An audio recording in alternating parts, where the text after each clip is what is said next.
ಕಡಾ ಪಕ್ಷ ನೋಡ್ರಿ ಹೇಳ್ತಾ ಇದ್ದೀನಿ, ನಾನು ಸತ್ತ ಕೂಡ ಹಳ್ಳಿಕಾರ್ ಮೆರವಣಿಗೆ ಮಾಡಿ ಮುಚ್ಬೇಕು. ಹಳ್ಳಿಕಾರ್ ಅಂತ ಬಂದಿದೆ, ವರ್ತೂರ್ ಸಂತೋಷ್ ಅವರು ಅದನ್ನ ಬೆಳಕಿಗೆ ತಂದ್ಮೇಲೆ ಅಂತ ಸುಮಾರು ಜನ ಏನಂತಾರೆ, ಅವ್ರು ಬರೋಕ್ಕಿಂತ ಹಿಂದೆನೆ ಹಳ್ಳಿಕಾರ್ ಇತ್ತು, ನಾವು ಅಷ್ಟು ವರ್ಷದಿಂದ ಸಾಕಿದೀವಿ, ನಾವು 100 ವರ್ಷದಿಂದ ಹಳ್ಳಿಕಾರ್ 100% ನೋಡ್ರಿ, ಹಳ್ಳಿಕಾರು ನಾನೇ ಸೃಷ್ಟಿ ಮಾಡಿದ್ದೆ, ಎಲ್ಲೂ ಇಲ್ಲ. ಹಳ್ಳಿಕಾರ್ ಅವತ್ತಿಂದ ಐತೆ, ನೀವ್ ಹೇಳ್ದಂಗೆ ಅವತ್ತಿಂದ ಐತೆ. ರೆಕಗ್ನೈಸೇಷನ್ ಇರಿಲ್ಲ. ನಮ್ಮ ತಾತನು ಕಟ್ಟೋನು, ನಮ್ಮ ಅಪ್ಪನು ಕಟ್ಟೋನು, ನಮ್ಮ ಅಪ್ಪನ್ಕ ನಮ್ಮ ತಾತಕ ಕೊಟ್ಟಿಲ್ಲ ಹಳ್ಳಿಕಾರ್ ಒಡಿಯ ಅಂತ. ಬಿಡ್ರಿ ಇವೆಲ್ಲ ವಾಡಿರಿ ಗೋಲಿ ಮಾಮೂಲಿ, ಅವೆಲ್ಲ ಇದ್ದಿದ್ದೇನೆ. ನಿಂದಿಸೋರು ಇರ್ಬೇಕಯ್ಯ ಅಂದಿ ಅಂತ ಅವ್ಗಳಿಗೆ ಏನು ಮಾಡಿದ್ರು ಸಾಧ್ಯ ಇಲ್ಲ. ಹೌದಾ? ಅದಕ್ಕೆ ದೇವರು ಅವ್ರನ್ನ ಆ ಕ್ಯಾಟಗರಿ ಸೃಷ್ಟಿ ಮಾಡಿರೋದೇ ಅದಕ್ಕೆ. ಹೇಳ್ತಿನ್ನೋ ಕ್ಯಾಟಗರಿ ಅದು. ₹1 ಓರಿ ಮಾಡೋದಲ್ಲ, ಕೋಟ್ಯಾಂತರ ರೂಪಾಯಿ ಓರಿ ಸೃಷ್ಟಿ ಮಾಡ್ರಿ ಅಂದ್ರೆ, ಕೋಟ್ಯಾಂತರ ಓರಿಗಳು ಸೃಷ್ಟಿ ಆದ್ರೆ ಹಳ್ಳಿಕಾರ್ಗೆ ಬೆಲೆ ಬರುತ್ತೆ ಅಂತ ಇದೇ ವರ್ತೂರ್ ಸಂತೋಷ್ ಹೇಳಿರೋದು. ಮಾರ್ಚಲ್ಲಿ ಮಾಡಬೇಕು ಅಂತ ಫಿಕ್ಸ್ ಆಗಿದ್ದೀನಿ, ಬಟ್ ಮಾರ್ಚಲ್ಲಿ ಮೋಸ್ಟ್ಲಿ ಪೋಸ್ಟ್ಪೋನ್ ಆಗ್ಬೋದು.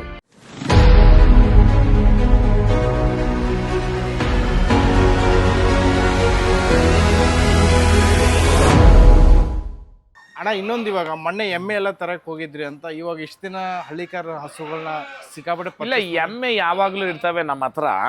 ಮೊನ್ನೆ ಒಂದ್ ಎಮ್ಮೆ ಕರು ಹಾಕೋವಾಗ ತೀರ್ಕೊಂತು. ಆ ಕಾರಣಕ್ಕೆ ಇವಾಗ 2 ತಂದಿದ್ದೀನಿ, ಇದಾವೆ ಶೆಡ್ಡಲ್ಲಿ ಎಮ್ಮೆಗಳು ತಂದಿದ್ದೀನಿ. ಅದು ಹಳ್ಳಿಕಾರ್ ಪರ್ಪಸ್ಗೆನೇನೆ, ಹಳ್ಳಿಕಾರ್ ಓರಿಗಳಿಗೆ ಹಾಲು ಅಟ್ಟೋದಕ್ಕೆ. ಇವಾಗ ಯಾವ್ಯಾವ್ದಿದೆ ಅಣ್ಣ ಹಳ್ಳಿಕಾರ್ ನಿಮ್ಮ ಹತ್ರ? ಹಳ್ಳಿಕಾರ್ ಎತ್ತುಗಳು 3 ಜೊತೆ ಅವೆ.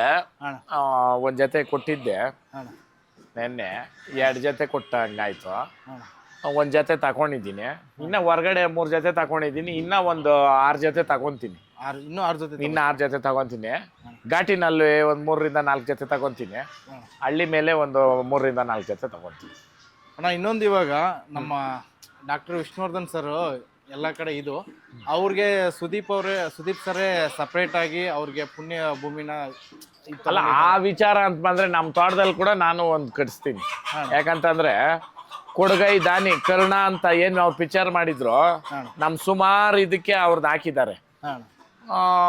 ಏನ್ ತಪ್ಪೇನಿಲ್ಲ, ಅವರು ಸ್ಮಾರಕ ಮಾಡೋದಿರ್ಬೋದು, ನಡ್ಕೊಂಡೋದಿರ್ಬೋದು. ಅದು ಇನ್ನೊಂದು ತುಂಬಾ ಬೇಸರದ ಸಂಗತಿ ಏನಂತಂದ್ರೆ, ಅವ್ರನ್ನ ಎಲ್ಲಿ ಇದು ಮಾಡಿದ್ರು ಅದನ್ನ ತೆಗೆದ್ಬಿಟ್ರಲ್ಲ, ತುಂಬಾ ಬೇಜಾರಾಗುತ್ತೆ. ಆ ರೀತಿ ಕೆಲಸಗಳು ನಡಿಬಾರ್ದಾಗಿತ್ತು. ಏನೋ ಏನ್ ವೈಮನಸ್ಸಿತ್ತೋ ಇಲ್ಲ ಏನೋ ಗೊತ್ತಿಲ್ಲ, ಆ ಥರ ಮಾಡಿದ್ರ ಅದ. ಅಣ್ಣ, ಇವಾಗ ಮತ್ತೆ ಹಳ್ಳಿಕಾರ್ ರೇಸು ಯಾವಾಗ ನಡಿಬೋದಣ್ಣ? ಅದೇ 2026ರಲ್ಲಿ ಬೆಂಗಳೂರು ರೇಸ್ ಮಾಡ್ಬೇಕಂತಿದ್ದೀರಿ. ಮಾರ್ಚಲ್ಲಿ ಮಾಡಬೇಕು ಅಂತ ಫಿಕ್ಸ್ ಆಗಿದ್ದೀನಿ. ಬಟ್ ಮಾರ್ಚಲ್ಲಿ ಮೋಸ್ಟ್ಲಿ ಪೋಸ್ಟ್ಪೋನ್ ಆಗ್ಬೋದು. ವಿಚಾರ ಏನಂತಂದ್ರೆ, CM ಅವ್ರನ್ನ ಗೆಸ್ಟ್ ಆಗಿ ಮಾಡೋ ಕಾರಣಕ್ಕೆ ಇವಾಗ CM ಅವ್ರದ್ದು ಸೀಟ್ದು ನೋಡ್ತಾ ಇದ್ರಲ್ಲ ನೀವೇನೆ, ಚರ್ಚೆಗಳು ನಡೀತಾ ಐತೆ. ಅಕಸ್ಮಾತ್ ಚೇಂಜ್ ಆದ್ರೂ ಸೀಟ್ ಅಲ್ಲಿ ಕುತ್ಕೊಂಡು ಇದಾಗ್ಬೇಕಲ್ಲಪ್ಪ. ಆ ಕಾರಣಕ್ಕೆ ನಾವು ಆತರವಾಗಿ ಸುಮ್ಮನೆ ಏನೇನೋ ಮಾಡಕ್ ಹೋಗೋದು ಬೇಡ. ಯಾಕಂದ್ರೆ ಗೆಸ್ಟ್ ಅವ್ರನ್ನ ಹಾಕ್ಲೇಬೇಕು ನಾನು.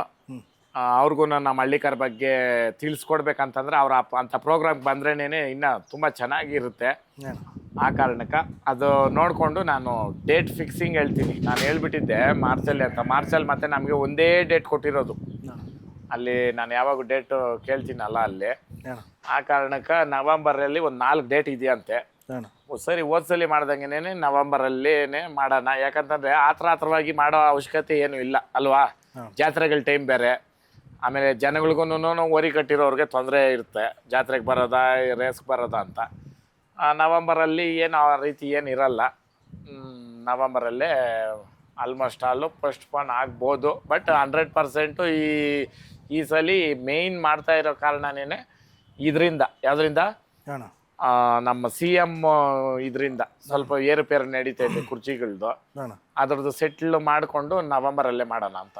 ಯಾಕಂದ್ರೆ ಉದ್ದೇಶ ಏನಂತಂದ್ರೆ, ನಮ್ಮ ಆಗಿನ ಕಾಲದಲ್ಲಿ ರಾಜರ ಆಡಳಿತ ಇತ್ತು. ಈಗ CM ಏನೇನೇ ಪ್ರಜೆಗಳಿಗೆ ರಾಜ ತರ ಅಲ್ವಾ. ಅದಕ್ಕೆ ಅವ್ರ ಅಧ್ಯಕ್ಷತೆನಲ್ಲಿ ನಡೆದ್ರೆ ಫಂಕ್ಷನ್ ಸಕ್ಸಸ್ಫುಲ್ ಆಗುತ್ತೆ. ಯಾವುದೇ ರೀತಿ ಅಹಿತಕರ ಘಟನೆಗಳಿಗೆ ಆಸ್ಪದ ಇರಲ್ಲ ಅಂತ ನನ್ನ ಅನಿಸಿಕೆ ಮತ್ತೆ ಅಭಿಪ್ರಾಯ. ಬೇರೆಯವರೆಲ್ಲ ನಾನು ಕೊಟ್ಟಿರೋದು. ಯಾಕೆ ನೀನ್ ಸುಮ್ನೆ ಆತರ ಪಡ್ತಾ ಇದೀಯ ಮಾರ್ಚ್ ಅನ್ಕೊಂಡು? ಏನಂತ ತಲೆ ಹೋಗೋದೇನು ಇಲ್ಲ, ನವೆಂಬರ್ಗೆ ಮಾಡೋಣ ಅಂತ ಹೇಳ್ತಾವ್ರೆ. ಇದೊಂದು ಸ್ವಲ್ಪ ಕ್ಲಾರಿಟಿನ. ಆಮೇಲೆ ನಮ್ ಮಧುರಮ್ಮನ್ ಕುರ್ಜ್ ಬೇರೆ ಐತೆ ಮಾರ್ಚಲ್ಲಿ. ಸುಮ್ನೆ ಆತರವಾಗಿ ಮಾಡೋದು ಬೇಡ ಅಲ್ವಾ. ಆ ಕಾರಣಕ್ಕೆ ನಿಮ್ಮ ಚಾನಲ್ ಮುಖಾಂತರ ದಯವಿಟ್ಟು ಇದನ್ನ ನೀವೇ ವೀಕ್ಷಕರು ಇದನ್ನ ಅರ್ಥ ಮಾಡ್ರಿ. ಆಮೇಲೆ ಕರುಗಳು ಕಟ್ಟಿರ್ತಕ್ಕಂಥವ್ರು ನಿಮ್ಮ ಅಭಿಪ್ರಾಯಗಳನ್ನ ಕಮೆಂಟ್ ಮುಖಾಂತರ ಈ ವಿಡಿಯೋನಲ್ಲಿ ತಿಳಿಸ್ರಿ. ನೀವು ಸುಮ್ಮನೆ ನೋಡ್ಬಿಟ್ಟು ವಿಡಿಯೋಗಳನ್ನ ಇದು ಮಾಡೋದಲ್ಲ, ಕಮೆಂಟ್ ಮುಖಾಂತರ ತಿಳಿಸ್ರಿ ಏನ್ ನಿಮ್ಮ ಅಭಿಪ್ರಾಯಗಳು, ಯಾಕೆ ಏನು ಅಂತ. ಅಣ್ಣ ಓಕೆ ಅಣ್ಣ, ಇನ್ನೊಂದು ಹಳ್ಳಿಕಾರು ಕೆಲವು ವರ್ಷಗಳ ಹಿಂದೆ ಹಳ್ಳಿಕಾರ್ ಅನ್ನೋದೇ ಅಂದ್ರೆ ಇತ್ತು, ಬಟ್ ಯಾರಿಗೂ ಗೊತ್ತಿರ್ಲಿಲ್ಲ. ಅದು ನಿಮ್ ಮುಖಾಂತರನೇ ಬೆಳಕಿಗೆ ಬಂದಿದ್ದು ಅಂತ ಎಲ್ರಿಗೂ ಗೊತ್ತು. ಆಲ್ಮೋಸ್ಟ್ ನಮ್ಮ ಕರ್ನಾಟಕದಲ್ಲಿ ಹಳ್ಳಿಕಾರ್ ಅಂತ ಬಂದಿದೆ. ವರ್ತೂರ್ ಸಂತೋಷ್ ಅವರು ಅದನ್ನ ಬೆಳಕಿಗೆ ತಂದ್ಮೇಲೆ ಅಂತ ಸುಮಾರು ಜನ ಏನಂತಾರೆ, ಅವ್ರು ಬರೋಕ್ಕಿಂತ ಹಿಂದೆನೆ ಹಳ್ಳಿಕಾರ್ ಇತ್ತು, ನಾವು ಅಷ್ಟು ವರ್ಷದಿಂದ ಸಾಕಿದೀವಿ, ನಾವು 100 ವರ್ಷದಿಂದ ಹಳ್ಳಿಕಾರ್ 100% ನೋಡ್ರಿ. ಹಳ್ಳಿಕಾರು ನಾನೇ ಸೃಷ್ಟಿ ಮಾಡಿದ್ದೆ, ಎಲ್ಲೂ ಇಲ್ಲ. ಹಳ್ಳಿಕಾರ್ ಅವತ್ತಿಂದ ಐತೆ, ನೀವ್ ಹೇಳ್ದಂಗೆ ಅವತ್ತಿಂದ ಐತೆ. ರೆಕಗ್ನೈಸೇಷನ್ ಇರಿಲ್ಲ. ನಮ್ಮ ತಾತನ ಕಟ್ಟೋನು, ನಮ್ಮ ಅಪ್ಪನ ಕಟ್ಟೋನು, ನಮ್ಮ ಅಪ್ಪನಕ ನಮ್ಮ ತಾತನಕ ಕೊಟ್ಟಿಲ್ಲ ಹಳ್ಳಿಕಾರ್ ಒಡಿಯ ಅಂತ. ವರ್ತೂರ್ ಸಂತೋಷ್ ಯಾಕೆ ಕೊಟ್ರು ಅಂತಂದ್ರೆ, ಗ್ರೌಂಡ್ ವರ್ಕ್ ಮಾಡಿದ್ದೀನಿ, ಊರುಗಳು ಮೆರವಣಿಗೆಗಳು ಹೋಗಿದ್ದೀನಿ, ಯಾರ ಹತ್ರ ಆದ್ರೂ ₹1 ತಕೊಂಡಿದ್ದೀನಿ ನಾನು. ನೋಡ್ರಿ, ಹೊಸ ರೈತನ ಅವತ್ತಿನಕಾನು ಹೊಸ ರೈತರು ಬರ್ತಾನೆ ಅವ್ರೆ, ಇವತ್ತು ಹೊಸ ರೈತನ ಅವ್ರೆ, ಇವಾಗ್ಲೂ ಅದ್ ಮುಂದುವರ್ಸ್ಕೊಂಡು ಹೋಗ್ತಾನೆ ಇದ್ದೀರಿ. ಬೆಂಬಲ ಐತೆ, ಪ್ರೋತ್ಸಾಹ ಐತೆ ಜನದೂನು ಅದ್ರ ತಕ್ಕದಂಗೆ. ಬಿಡ್ರಿ ಇವೆಲ್ಲ ವಾಡಿರಿ ಗೋಲಿ ಮಾಮೂಲಿ, ಅವೆಲ್ಲ ಇದ್ದಿದ್ದೇನೆ. ನಿಂದಿಸೋರು ಇರ್ಬೇಕಯ್ಯ ಅಂದಿ ಅಂತ ಅವುಗಳ್ದು ಏನ್ ಮಾಡಿದ್ರು ಸಾಧ್ಯ ಇಲ್ಲ. ಹೌದಾ? ಅದಕ್ಕೆ ದೇವ್ರು ಅವ್ರನ್ನ ಆ ಕ್ಯಾಟಗರಿನ ಸೃಷ್ಟಿ ಮಾಡಿರೋದೇ ಅದಕ್ಕೆ. ತಿನ್ನೋ ಕ್ಯಾಟಗರಿ ಅದು. ಹೌದಾ? ಅಂತವ್ರಿಗೆಲ್ಲ ಯಾರು ಬುದ್ಧಿ ಹೇಳ್ಬೇಕಂದ್ರೆ ಅವ್ರವ್ರೇನೆ. ತಿಂದ್ ಮಕ್ಕಳಿಗೆ ಬುದ್ಧಿ ಹೇಳ್ಬೇಕು ಅವ್ರವ್ರೇನೆ. ನಿಜನಾ? ಆ ಬುದ್ಧಿ ಹೇಳ್ಬೇಕಂದ್ರೆ ಅವನೇ ತಿನ್ಬೇಕು, ಎಲ್ಲೋ ಅವನೇ ಉಗಿಬೇಕು ಮಕ್ಕ. ಹೌದಾ? ಇಲ್ಲ ಅದಕ್ಕೆ ತಿಂದ್ ಮಕ್ಕಳಿಗೆ ಅನ್ನೋದು ಅಂತ ವರ್ಕ.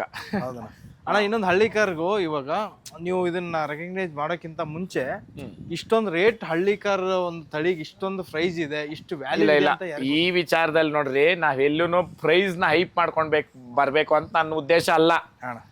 ₹1,00,00,000 ಓರಿ ಮಾಡೋದಲ್ಲ, ₹1,00,00,000 ಓರಿ ಸೃಷ್ಟಿ ಮಾಡ್ರಿ. ಅಂದ್ರೆ ಕೋಟ್ಯಾಂತರ ಓರಿಗಳು ಸೃಷ್ಟಿ ಆದ್ರೆ ಹಳ್ಳಿಕಾರ್ಗೆ ಬೆಲೆ ಬರುತ್ತೆ ಅಂತ ಇದೇ ವರ್ತೂರ್ ಸಂತೋಷ್ ಹೇಳಿರೋದು. ಎಲ್ಲಿ VC ಫಾರಂ ಅಲ್ಲಿ ಅಪ್ಪು ಅನ್ನೋ ಓರಿ ವಿಡಿಯೋ ಮಾಡೋವಾಗ ನಾನು ಹೇಳಿದ್ದು, ₹1,00,00,000 ಓರಿ ಅಲ್ಲ, ಕೋಟಿ ಓರಿಗಳು ಸೃಷ್ಟಿ ಆಗ್ಬೇಕು ಕರ್ನಾಟಕದಲ್ಲಿ ಅಂತ. ಇವತ್ತು ನಂದು ಅದೇ ಕಾನ್ಸೆಪ್ಟ್.